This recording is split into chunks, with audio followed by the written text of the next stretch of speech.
I am the Tofu Golem. Please enjoy the video. You start by powering off the controller and removing any batteries or cables. This prevents shorts and preserves calibration. Once done, lay a soft cloth down and remove the back screws with a tri-wing driver. Make sure to keep screws organized by location. The middle screw is shorter. Use a plastic spudger to pry seams gently. You will feel clips release. Take your time here because forcing parts can break internal clips, and careful opening sets you up for smooth reassembly. Once the shell is open, identify ribbon cables and connector latches. These are fragile, so you must flip the tiny clips and slide cables out slowly. Next, unscrew the shielding and gently lift the PCB straight up to free it from the lower shell. You will want to detach joysticks and buttons only as needed. Note which port each cable came from with a quick photo. This prevents incorrect reconnection and preserves button feel when you reassemble the new shell.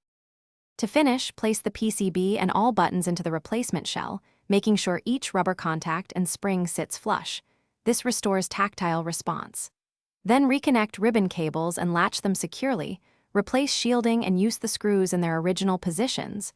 Shorter screws go in the center. Before sealing completely, power the controller and test buttons and sticks. If you see drift or unresponsive buttons, reopen and reseat connectors. Tighten final screws once everything functions correctly.